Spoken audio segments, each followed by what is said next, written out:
月底继续来关心，若是有出过水泡的人，拢有机会可能会去抵到批蛇。健保署上新的统计资料发觉讲，60岁到69岁的人占上介济。另外，少年家同款有2成的机会。医生提醒讲，年纪若是愈来愈济岁，免疫力就会较烂，水泡病毒可能就会搁一届影响到咱的健康。即马治疗的抗病毒的药啊，健保已经有补助啊，有食药啊，就会当袂有心惊痛的风险。皮肤红疹碰拍搁则痛的，捌出事过的人拢有机会会生皮蛇。根据统计，生皮蛇的人60岁到69岁上济，不过少年人嘛有2成。皮肤科的医生就提醒讲，免疫力有好无是重点。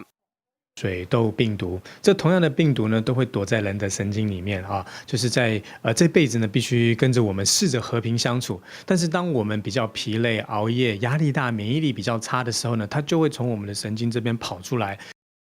皮蛇大部分会出现伫个胸坎、巴肚、颔骨啊这个所在，毋过若是生伫个目睭、耳啊、生殖器这个所在，就要细腻，有可能会引起严重的并发症。医生讲，皮蛇夹起来进前，皮肤真正常，毋过会出现头痛、发烧、人神神这个感冒症头，刷落就开始生皮蛇，超2礼拜到4礼拜会无去，就算好啊，留落来神经痛嘛，真有可能袂无去。